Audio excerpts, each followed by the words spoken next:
Tidaklah seorang hamba menemui Allah nanti di hari akhirat dengan membawa kedua syahadat ini, lalu mereka ghairu syakin, tidak ragu lagi dengan kedua syahadat ini, syahadatain, illa dakhalal jannah, melainkan orang ini masuk surga, kata Nabi sallallahu alaihi wasallam. Alhamdulillahi rabbil alamin, arrahmanir rahim. Ikhwana fi din, azakumullah, saudara-saudara jamaah subuh Masjid Baitul Maqdis, Villa Bogor Indah 5, Bogor. Pembahasan kita masih seputar syarat-syarat syahadat la ilaha illallah. Setelah kemarin kita membahas syarat yang pertama dari 10 syarat, yaitu al-ilmu, mengetahui, maka sekarang kita masuk kepada syarat yang kedua, yakin, di halaman 65. Halaman 65. Syarat yang kedua adalah yakin. Penulis Fadilatul Syekh Shalih Fauzan bin Fauzan menurunkan dalil, yaitu Al-Hujurat. Al-Hujurat surah yang ke-49 ayat 15. Allah berfirman, innamal mu'minun, sesungguhnya orang-orang beriman itu hanyalah alladzina amanu billahi wa rasulih, orang-orang beriman kepada Allah dan Rasulnya, thumma lam yartabu, kemudian mereka tidak ragu-ragu. Tidak ragu berarti yakin. Ada yang menarik yang perlu kita garis bawahi. Ayat ini diawali oleh Allah tabaraka wa taala dengan innama. Innama ini faedahnya adalah eksklusivitas, untuk pengkhususkan, untuk mengkhususkan. Jadi cara pengkhususan di dalam bahasa Arab itu dipakailah dengan innama, jadi eksklusif. Banyak sekali di dalam Al-Quran kita temukan ataupun dalam hadis yang sahih innama ini. Antara lain bisa kita lihat umpamanya di dalam At-Taubah. Di dalam At-Taubah Allah menjelaskan, innama ya'muru masajidallahi man amana billahi wal yaumil akhir wa aqama as-salata wa ata az-zakata wa lam yakhsha illallah. Apa artinya? Sesungguhnya yang akan memakmurkan masjid Allah itu hanyalah pertama orang beriman dengan Allah dan hari akhirat, yang kedua orang yang mendirikan salat, yang ketiga orang yang membayarkan zakat, yang keempat mereka tidak takut kecuali hanya kepada Allah. Hanya 4 inilah yang akan memakmurkan masjid. Beriman kepada Allah dan hari akhirat, mendirikan salat, membayarkan zakat, dan tidak takut kecuali hanya kepada Allah Subhanahu wa taala. Yang lain selain pada yang 4 ini tidak mungkin memakmurkan masjid. Nah, jadi kalau sudah mulai berat melangkah ke masjid, sudah ada indikasi pertama, imannya sudah luntur dan lentur. Dua, mungkin sudah mulai malas melaksanakan sholat. Tiga, mungkin sudah mulai enggan untuk membayarkan zakat. Empat, mungkin sudah mulai tidak takut lagi kepada Allah Subhanahu wa ta'ala. Ada 4 indikasi kalau kita sudah mulai melangkah ke masjid.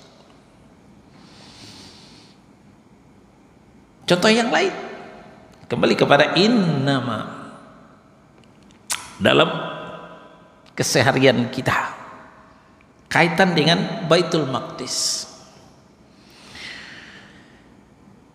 Kajian di Baitul Maqdis itu hanyalah merujuk kepada Al-Quran dan As-Sunnah sesuai pemahaman salafus saleh.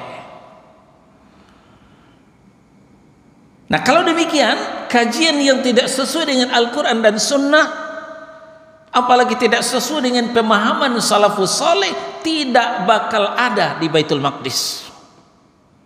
Ini namanya eksklusivitas, pengkhususan. Kita kembali kepada Al-Hujurat surah 49 ayat 15. Di sini Allah katakan, innamal mu'minun, orang-orang yang sesungguhnya beriman itu hanyalah satu, alladzina amanu billahi wa rasulih, orang yang benar-benar beriman kepada Allah dan Rasulnya, tsumma lam yartabu, kemudian mereka tidak ragu-ragu dengan keimanan itu. Nah, maka mafhum mukhalafahnya atau pengertian sebaliknya, ketika ada yang mengaku-ngaku beriman tapi masih goyang dalam hatinya, masih bimbang dan ragu, maka orang seperti itu tidak akan diakui keimanannya oleh Allah Subhanahu wa ta'ala. Tersingkirlah daripada eksklusivitas tadi, daripada pengkhususan tadi. Ya, berarti orang itu tidak termasuk orang yang diakui oleh Allah beriman kepada Allah Subhanahu wa ta'ala. Kenapa harus yakin? Pada kemarin sudah ada al-ilmu, mengetahui, apalagi perlunya keyakinan ini? Karena ilmu itu ada 2 macam. Ada ilmu zonni, ada ilmu yakin. Ada ilmu perkiraan, ada ilmu yang sudah yakin. Kan pernah kita ketika sudah agak lama, kita sudah mulai lupa, tidak lagi begitu yakin, ya. Lalu ketika ada orang bertanya kepada kita, Mas, tahu enggak Villa Bogor Indah 5, di situ ada Masjid Baitul Maqdis? Pernah dengar sih, di mana ya? Kalau tidak salah Villa Bogor. Nah, ini bahasa orang tidak yakin, sambil mengerutkan jidaknya, menunjuk kepalanya. Kalau saya tidak salah, itu menunjukkan tidak yakin. Kenapa? Karena sudah mulai lupa. Mungkin sudah lama tidak ke Baitul Maqdis, pernah dulu tapi sudah enggak datang-datang lagi.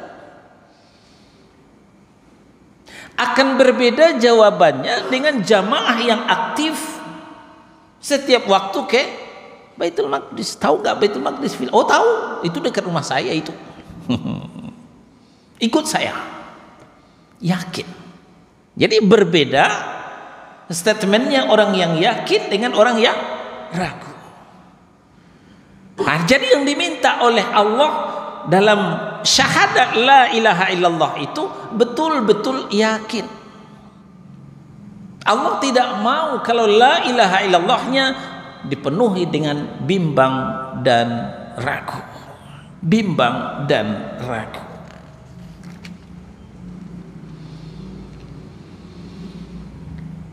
Kita lanjutkan ayat. Kembali ke Al-Hujurat surah 49 ayat 15. Wajahadu bi amwalihim wa anfusihim fi sabilillah. Berdasarkan ilmu yakin tadi, disitulah kemudian bisa dibangun bangunan-bangunan selanjutnya. Bisa bangunan sholat, bisa bangunan saum sebentar lagi insya Allah, bisa bangunan zakat, haji, umrah, termasuk puncaknya jihad fi sabilillah. Ini bangunan. Pondasi dasarnya apa? Pondasi dasarnya amanu tsumma lam yartabu, beriman kemudian tidak ragu lagi. Baitul Maqdis kenapa bisa berdiri kokoh? Sudah berapa tahun umur masjid kita, kenapa nggak ada yang retak, jangankan pecah-pecah? Padahal Villa Bogor ini juga mengalami gempa. Orang gempa, kita juga gempa, tapi walaupun tidak kuat goncangannya. Tapi kenapa tidak ada yang retak? Karena pondasi dasarnya kuat. Nah, di dalam Islam ini yang menjadi pondasi dasar adalah amanu, iman. Kalau pondasi Baitul Maqdis pondasinya kokoh, ya, tidak labil. Nah, pondasi dalam Islam iman kemudian tidak ragu, tidak ragu. Nah, itulah makanya bisa dibangun di atasnya jihad fi sabilillah. Inilah orang yang bisa diharapkan untuk berjihad memperjuangkan agama Allah. Jangan alergi dulu, Mas. Kalau sudah bicara jihad sudah mulai mundur ke belakang. Wah, ini ekstremis ini. Wah, ini radikal ini. Wah, ini tidak sesuai dengan Islam Nusantara. Ini orang yang picik. Kalau jihad asumsinya berdarah. Padahal jihad itu bermacam-macam. Jihad fi darul harbi, dalam musim perang memang angkat senjata, terjun ke medan tempur, pilihannya satu antara dua, membunuh atau dibunuh. Itu berjihad di musim perang. Sekarang kita tidak perang, berjihad di musim damai, jihad fi daris salam. Maka jihadnya bukan angkat senjata, jihadnya angkat pulpen, angkat pena, bawa buku, catat. Talabul ilmi bagian daripada jihad fi sabilillah, memerangi ketidaktahuan, memerangi kebodohan, terutama dalam akidah. Saudara-saudara, ayat ini ditutup oleh Allah Subhanahu wa taala, ulaika humus shadiqun. Itulah orang-orang yang benar-benar keimanannya diakui oleh Allah, ya, sebagai orang yang shadiqun, orang yang benar keimanannya. Kalau imannya itu sudah ditambah dengan keyakinan, mengetahui la ilaha illallah, setelah diketahui yakin dengan itu, tsumma lam yartabu, kemudian tidak ragu lagi dengan la ilaha illallahnya itu. Kalau tidak ada keyakinan, kalau masih bimbang dan ragu, pasti patah di tengah jalan, mentah semuanya, nggak ada yang jadi. Makanya ketika Nabi Shallallahu Alaihi Wasallam mengajak berjihad, ya, ketika Perang Badar kaum muslimin mencetak kemenangan yang gemilang. Ya. Perang Badar di bulan Ramadan, kaum muslimin mencetak kemenangan yang gemilang. Kenapa tidak? Hanya bermodalkan 313 orang pasukan bisa memukul mundur 1000 orang kafir Quraisy. Masya Allah. Nah, tentu di tengah kegembiraan kaum muslimin ada yang meradang. Siapa? Kafir Quraisy. Kafir Quraisy meradang, dan di bulan Syawal mereka menuntut balas. Mereka menyerang Madinah sampai ke telinga Rasulullah sallallahu alaihi wasallam. Secepatnya Rasulullah mengadakan briefing, mengumpulkan sahabat. Madinah akan diserang. Bagaimana strategi kita? Kita songsong lagi ke Badar atau kita tunggu saja di Madinah? Setelah bermusyawarah, maka kemudian Rasulullah mengambil keputusan pasukan kafir Quraisy ditunggu di lereng Uhud.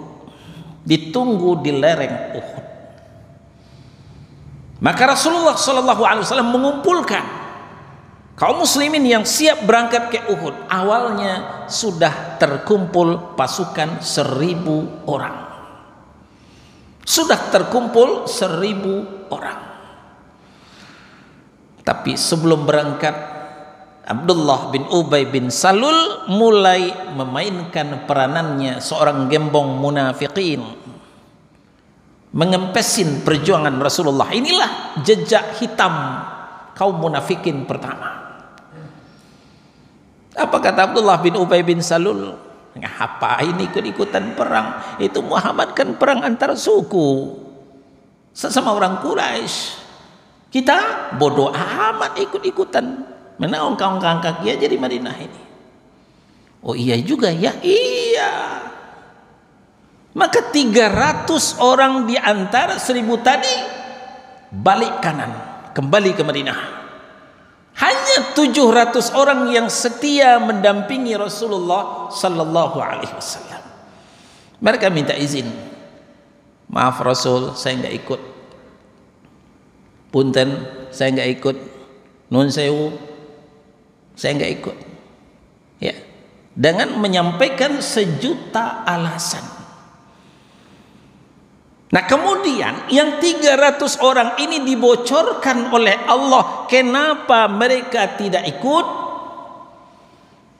Kita lihat di At-Taubah surah yang ke-9 ayat 45. Di situ Allah membocorkan latar belakang kenapa sebenarnya yang 300 ini balik kanan. Innama yasta'dhinuka alladhina la yu'minuna billahi wal yawmil akhir wartabat qulubuhum fahum fi raibihim yataraddadun. Muhammad, enggak usah dipikirin. Yang 300 orang yang balik kanan itu, yang minta izin kepadamu itu, sesungguhnya mereka minta izin kepadamu hanyalah orang-orang yang tidak beriman kepada Allah dan hari akhirat, dan hati mereka bimbang dan ragu. Oleh karena itulah mereka selalu bimbang dalam keraguan-raguannya. Hati mereka belum mantap, hai Muhammad, maka mereka tidak mau ikut kamu untuk ke lereng Uhud. Mereka minta izin, dan minta izin. Di sini terbongkar. Ya, karena di dalam hati mereka itu masih ada kebimbangan dan keraguan-raguan.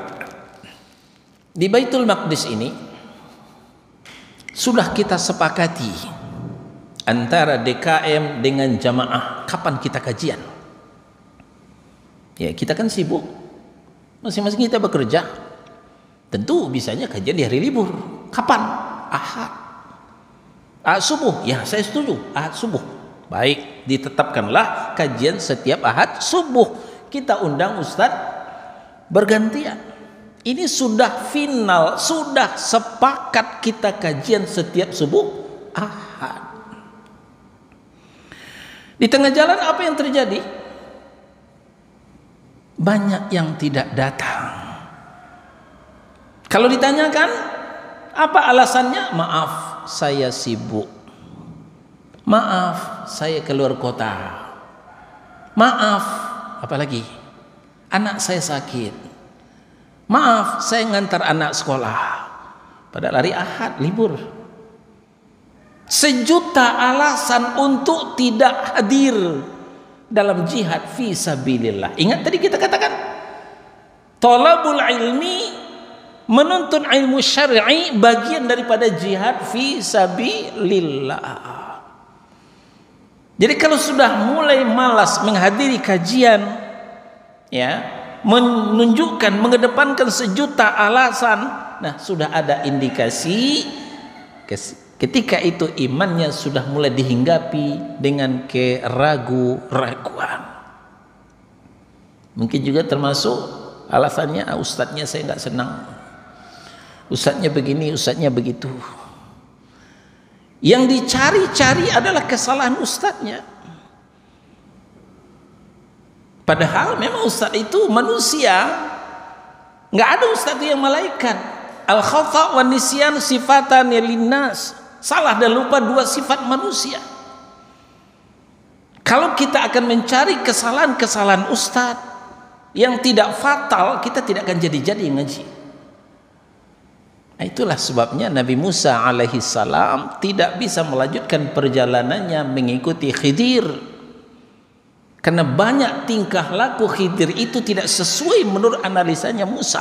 Masa anak kecil digampar, masa perahu nelayan dibolongin, nah, ini gubuk reot ini dibangun, nah enggak aja, enggak benar ini Khidir. Tapi Musa tidak tahu apa sebenarnya yang dilakukan oleh Khidir. Silahkan diperiksa dalam surah Al-Kahfi, sejarah kedua hamba Allah ini. Jadi apa yang kita maksud kalau kita masih mengorek-ngorek kesalahan ustadz, tidak akan jadi kita mengaji. Karena tidak ada ustadz itu tidak bersalah, tidak ada ustadz itu yang tidak punya salah. Cuman saja ada kesalahan yang bisa ditolerir, ada kesalahan yang tidak bisa ditolerir. Nah ini cuma.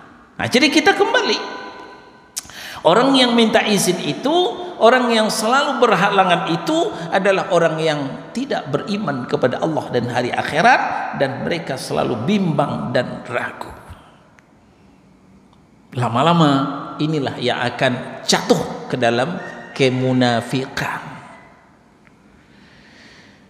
Di An-Nisa surah yang keempat ayat 143, mudzabdzabina baina dzalika la ilaha ula wa la ilaha ula. Mereka dalam keadaan ragu-ragu antara yang demikian beriman ataukah kafir, tidak masuk kepada golongan ini dan tidak masuk kepada golongan itu, kata Allah Subhanahu wa taala. Orang yang bimbang dan ragu ke sana ke sini, ke sana ke sini. Ikut atau enggak? Ikut atau enggak? Bersama beriman atau bersama orang kafir? Bersama orang beriman atau bersama orang kafir? Ragu. Inilah orang-orang munafik. Pernah kebimbangan dan penuh kebimbangan dan keraguan. Sekarang kita lihat dalil yang kedua dari as-sunnah, dan inilah yang nampak hubungannya dengan keimanan, ya, nampak sekali hubungannya dengan keimanan dan bisa menyebabkan menjadi modal utama untuk masuk ke dalam surganya Allah Subhanahu wa taala. Dari Abu Hurairah radhiyallahu an, diriwayatkan oleh Muslim dalam sahihnya, berkata Nabi sallallahu alaihi wasallam, asyhadu an la ilaha illallah wa anni rasulullah la yalqallaha bihima abdun ghairu syakin fihima illa dakhalal jannah. Aku bersaksi bahwa tidak ada ilah yang berhak diibadahi dengan benar selain Allah, dan aku ini adalah Rasulullah. La yalqallaha bihima abdun ghairu syakin fihima. Tidaklah seorang hamba menemui Allah nanti di hari akhirat dengan membawa kedua syahadat ini,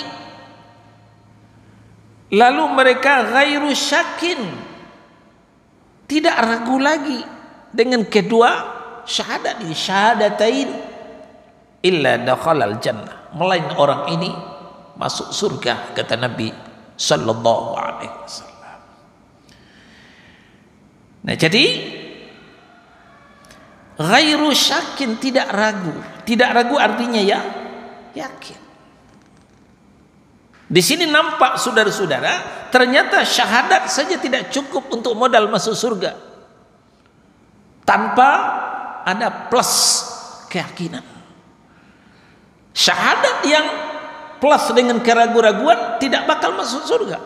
Tapi syahadat yang plus dengan keyakinan, itulah yang akan mengundang kita masuk ke dalam surganya Allah. Masih dari Abu Hurairah radhiyallahu an. Ya. Diriwayatkan oleh Imam Muslim di nomor yang lain. Nabi bersabda, "Man laqita min wara'i hadha ha'iti yashhadu an la ilaha illallah mustayqinan biha qalbuh fabashshirhu bil jannah." Abu Hurairah, siapapun yang kau temui di balik tembok ini, lalu dia sudah bersyahadat alla ilaha illallah, bahwa tidak ada Tuhan yang berhak diibadahi dengan benar selain Allah, mustayqinan biha qalbuh, yang hatinya benar-benar yakin dengan syahadat ini, fabashshirhu bil jannah, sampaikan berita gembira kepadanya bahwa dia masuk surga, kata Nabi. Hadis yang tadi ghairu syakin, tidak ragu. Hadis yang barusan mustayqinan, yakin. Ya. Jadi yang satu kata Nabi tidak ragu. Hadis yang kedua yakin. Ya podo wae. Yang yakin itu yang tidak ragu. Yang tidak ragu itu yang yakin. Jadi bolak-balik kata, intinya itu juga. Nah, ini pentingnya sebuah keyakinan untuk syahadat la ilaha illallah. Sekarang keyakinan kita mulai terombang-ambing dengan merebaknya dakwah liberal yang berganti baju dengan Islam Nusantara. Kalau sudah bicara Al-Quran, sudah bicara hadis yang sahih, nah ini sudah mulai ditebak. Islam Arab, radikal, ekstremis, intoleran, kadal gurun, bermacam-macam image negatif yang disematkan kepada dakwah Al-Quran dan As-Sunnah. Gantinya Islam yang lembut, Islam yang tasammuh, Islam yang damai, Islam yang toleran, Islam Nusantara berdasarkan kearifan lokal. Kegiatannya bagaimana musimnya? Idul Fitri, Minal Aidin wal Faizin, Desember, Natal bersama. Maka jangan heran kemarin kalau ada yang kita ngelihat baca Quran di gereja, sholawatan di gereja, pintu-pintu maksiat yang ditutup selama ini dibuka. Kok LGBT dibiarkan? Oh, itu karena sudah pengkajian yang mendalam. Innalillahi wa inna ilaihi raji'un. Akhirnya apa? Kita bimbang dan ragu, Islam yang mana yang benar ini? Ini ujian. Ini fitnah. Fitnah syubhat. Dulu katanya Bianca nggak boleh Natal bersama, nggak boleh ngucapin Natal. Sekarang kok kiai kita ngucapin Natal. Yang benar yang mana? Dulu kiai kita nggak mau dengar musik. Sekarang kiai kita suka K-pop. Gimana ini? Ini fitnah syubhat untuk menggoyahkan keyakinan kita. Nah, maka kemudian para ulama menjelaskan keyakinan itu bertingkat-tingkat. Karena sudah terkontaminasi, keyakinan itu bisa menurun. Ya, fluktuatif, jadinya kayak dolar aja bisa naik, bisa turun, bisa naik, bisa turun. Para ulama membagi keyakinan itu kepada 3 tingkatan.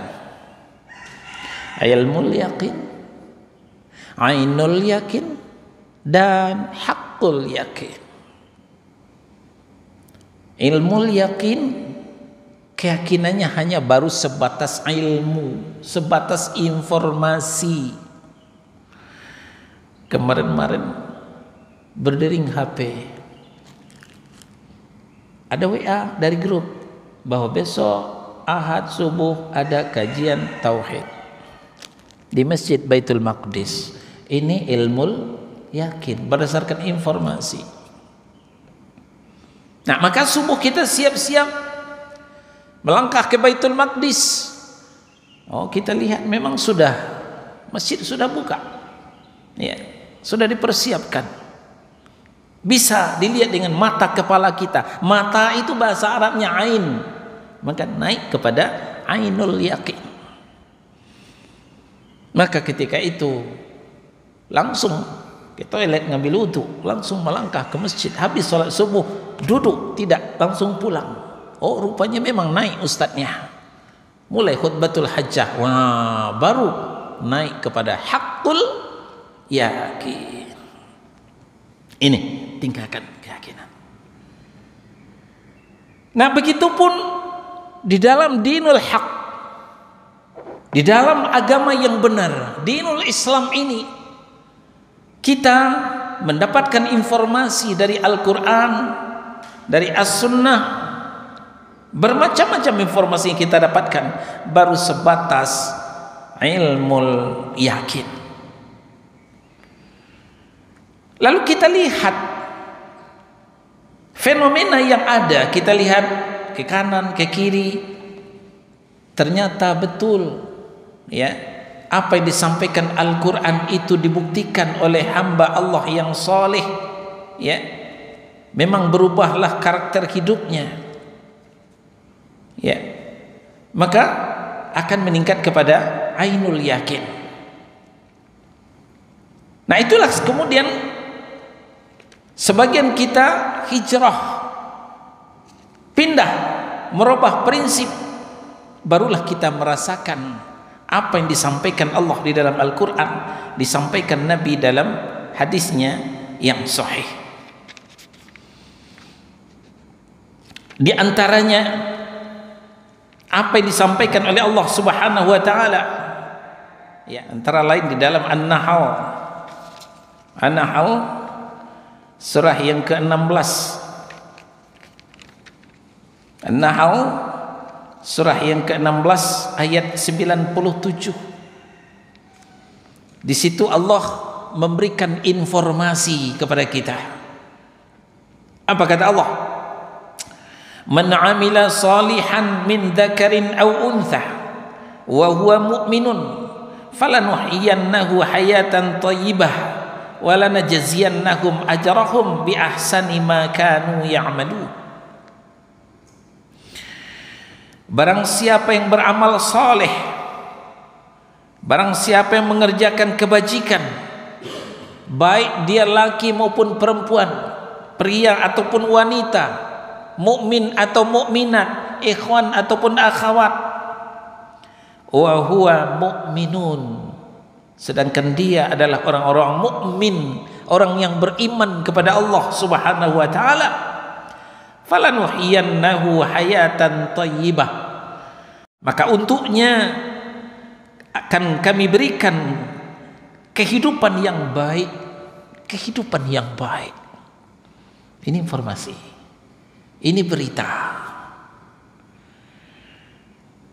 Lalu akan kami berikan balasan dengan pahala yang lebih baik dari apa yang pernah mereka kerjakan.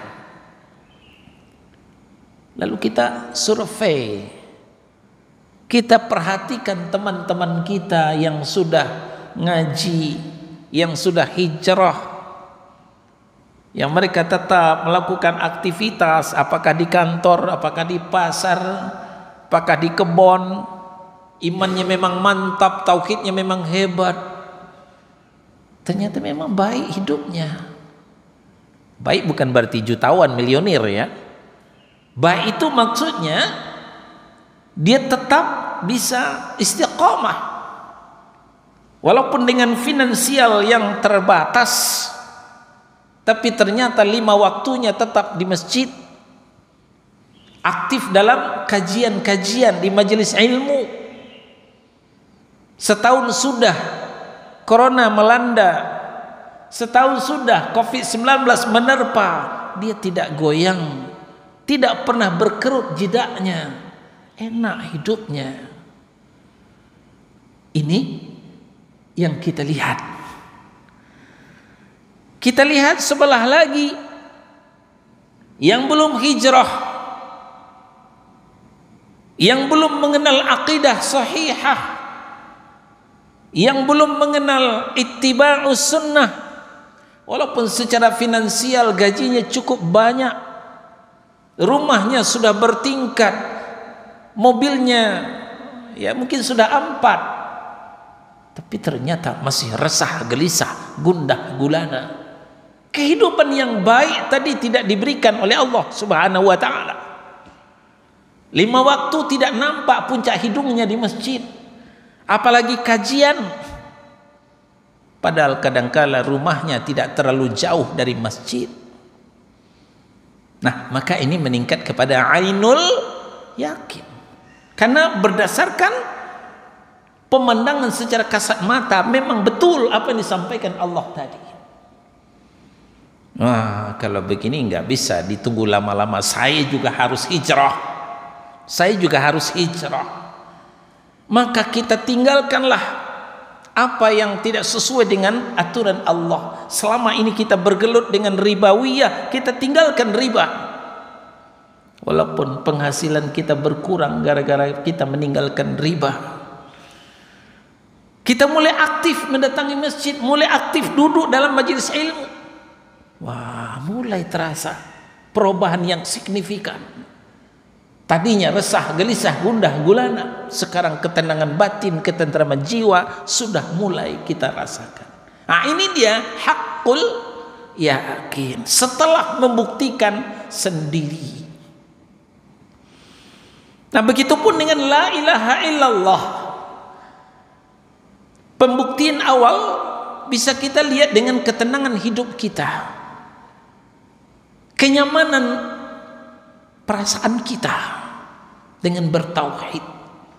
Hanya orang bertauhidlah hidupnya tenang, perasaannya teduh, tidak ada resah, gelisah, gundah gulana.